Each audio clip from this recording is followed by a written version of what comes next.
மதிப்புக்குரிய மாமன்ற மண்டல குழு தலைவர் திரு கணேசன், மேயர் அவர்களே, மதிப்புக்குரிய துணை மேயர் அவர்களே,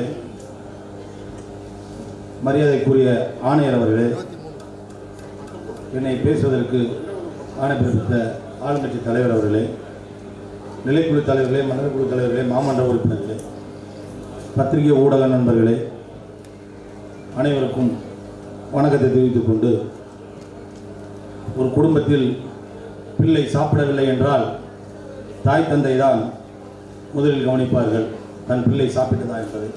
அதே போன்று மாண்புமிகு தமிழகத்தின் முதலமைச்சர் பாசமிகு தளபதி அவர்கள் கல்வி பிள்ளைகள், பள்ளிக்கு வரும் பிள்ளைகள் சாப்பிட்டதா என்பதை கவனிப்பதற்காக தமிழ்நாடு முழுவதும் காலை சிற்ற உண்டி திட்டத்தை கொண்டு வந்த மாண்புமிகு தமிழகத்தின் முதலமைச்சர் அவர்களுக்கும் துணை முதலமைச்சர் அவர்களுக்கும்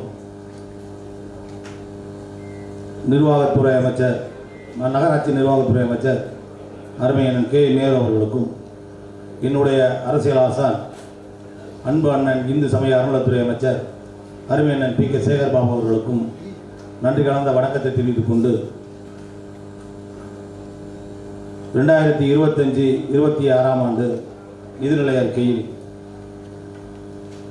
19/3/2025 அன்று தாக்கல் செய்யப்பட்ட 62 அறிவிப்புகளும் முத்தான அறிவிப்புகள், அருமையான அறிவிப்புகள். மண்டல நாளின் சார்பாக இந்த அனைத்து அறிவிப்புகளுக்கும் பாராட்டுகளையும் நன்றியும் தெரிவித்துக் கொள்கிறேன். கல்வித்துறை, பொது சுகாதாரத்துறை, மருத்துவ சேவைத்துறை, இயந்திர பொறியாளர் துறை, வருவாய்த்துறை, பேருந்து சாலைகள் துறை, பூங்கா மற்றும் திடக்கல்வித்துறை, திடக்கழிவு மேலாண்மை துறை, சிறப்பு திட்டத்துறை, கட்டிடத்துறை, மின்துறை, தகவல் தொழில்நுட்பத்துறை, மன்றத்துறை, நீதித்துறை இன்று பாகுபாடு இல்லாமல் அனைத்து துறைகளுக்கும் நிதி ஒதுக்கி சிறப்பான பட்ஜெட்டை வழங்கிய ஆணையர் அவர்களுக்கும்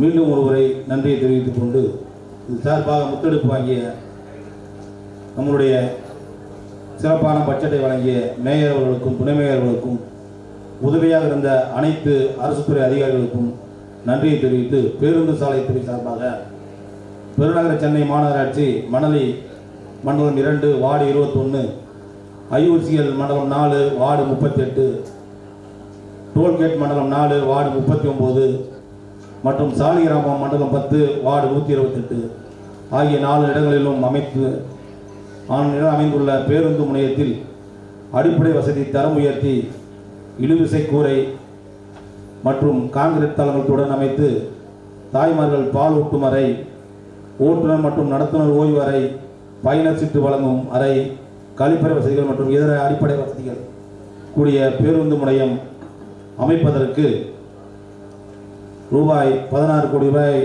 மதிப்பீடு அமைத்தந்த மேயர் அவர்களுக்கு மீண்டும் ஒரு நன்றியை கூறுகிறேன். ஏனென்று கேட்டால், அந்த வார்டு 38 எண்ணூர் நெடுஞ்சாலை என்னுடைய வார்டில் வருவதால் கிட்டத்தட்ட இந்த வார்டில் மக்கள் கிட்டத்தட்ட 40 ஆண்டு கால பெரும் பிரச்சனையை தீர்த்து தந்த மாண்புமிகு முதல்வர் அவர்களுக்கும் மேயர் அவர்களுக்கும் துணை மேயர் அவர்களுக்கும் ஆணையர் அவர்களுக்கும் மீண்டும் ஒரு முறை நன்றியை தெரிவித்துக் கொள்கிறேன்.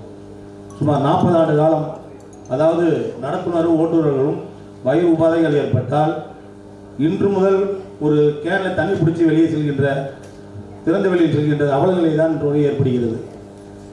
அதை கருத்தில் கொண்டு ஒரு நல்ல ஒரு பேருந்து நிலையத்தை அமைத்துக் கொள்வதற்கு ஆணை பிறப்பிக்கிறதுக்கு நன்றியை தெரிவித்துக் கொள்கிறேன். சென்னை பள்ளி 414 மழலையர் வகுப்பிலும் செயல்பட்டு வருகிறது. இப்பள்ளிகளில் பயிலும் மழலையருக்கென தனியே பதிவு செய்யப்பட்ட பாடல்கள் மற்றும் குட்டி கதைகள் குழந்தைகளுக்கு மின்னணு பலகைகள் வாயிலாக காண்பித்து ஒவ்வொரு வகுப்பறையிலும் ரூபாய் 40,000 வீதம் 1.66 கோடி அறிவித்தமைக்கும் பொது சுகாதாரத்துறைக்கு புறநகர சென்னை மாநகராட்சி அனைத்து மயான பூமியில் உள்ள தகன மேடைகள் தடையின்றி மின்சாரம் கிடைக்க ஏதுவாக மின்னாக்கிகள் ரூபாய் 15 கோடி மதிப்பீட்டில் நிறுவப்பட்டதற்கும், முதியோர்கள் நலன் பெறும் வகையில் முதற்கட்டமாக வடக்கு வட்டாரத்தில் பிஆர்என் கார்டன், மத்திய வட்டாரத்தில் செம்பியம் மற்றும் தெற்கு வட்டாரத்தில் துறைப்பாக்கம் ஆகிய இடங்களில் ஆரம்ப சுகாதார நிலையங்களில் தலா ஒரு மையத்திற்கு 30 லட்சம் வீதம், 3 மையங்களுக்கு 90 லட்சம் அமைத்தந்தனருக்கும் முதியோர்களுக்கான தனிப்பிரிவு புதிதாக தொடங்கப்படும். இப்பிரிவினை ஒரு மருத்துவ ஆலோசகர், ஒரு இயற்முறை சிகிச்சை நிபுணர்கள் 2 பேர், உதவியாளர்கள், பணியாளர்கள் அமைத்தமைக்கும் பொதுமக்கள் பயன்பாடுகளுக்கான பெருநகர சென்னை மாவட்டத்தில் புதிதாக கட்டப்பட்ட 22 மாநகர ஆரம்ப சுகாதார நிலையங்களில் லிப்ட் வசதி கூடிய மின் தூக்கிகள் ஏற்படுத்தி கொடுத்ததற்கு 5 கோடி ரூபாய் ஒதுக்கி அமைக்கவும். பெருநகர சென்னை மாவட்டத்துக்கு உட்பட்ட வட சென்னை மூலகத்திரம் மயான பூமியில் இறந்த செல்ல பிராணிகளுக்கு அடக்கம் செய்வதற்கு வசதி வாய்ப்பு ஏற்பாடு செய்தமைக்கும். பெருநகர சென்னை மாநகராட்சிக்கு உட்பட்ட பகுதியில் அமைந்துள்ள பூங்காக்களில் மக்கள் அதிகமாக பயன்படுத்தப்படும் 70 எண்ணிக்கையிலான பூங்காக்களில் பொதுமக்கள் பயன்படும் வகையில் பூங்காவின் ஒரு பகுதியை கூரை அமைத்து இருக்கை வசதி கூடிய புத்தகம் வாசிப்பு மண்டலமாக ரூபாய் 2 கோடி தந்தமைக்கும்.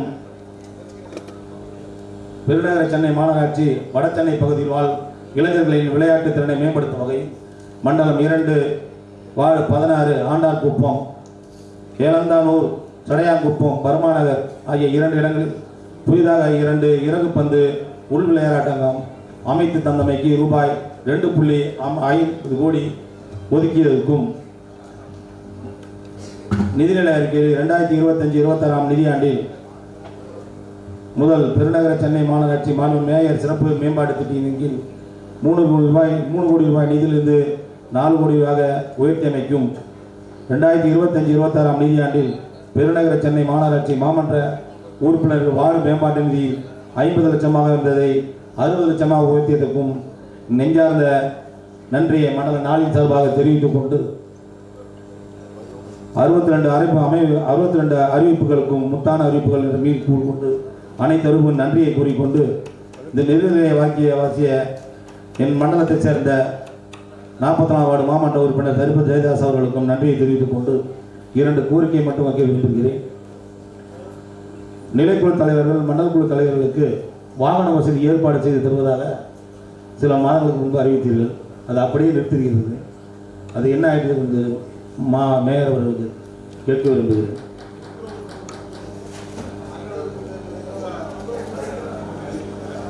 அதே போன்று ஆங்காங்கு பள்ளமேடுகள் அதிகமாக இருக்கிறது. இரு சாலைகள் ஒரு ஜெட்கச்சர் ஒன்று 3 தான் கொடுத்துருக்கான்னு நினைக்கிறேன். நார்த்துக்கு 1, சவுத்துக்கு 1. அது மண்டலத்துக்கு 1. அந்த ஜெட்கச்சர் கொடுத்தோம்னா ஒரு எமர்ஜென்சி ஒர்க்காக நீங்கள் பள்ளமேடெல்லாம் மூடுறதுக்கு ஏதுவாக இருக்கும். எனவே அது மண்டலம் 1 இருக்குது. மண்டலம் ஒரு மண்டலத்துக்கு 1ஆக மண்டலம் 4 இருக்குது. வழங்குமாறு பணிவுடன் கேட்டு அமர்கிறேன். நன்றி, வணக்கம்.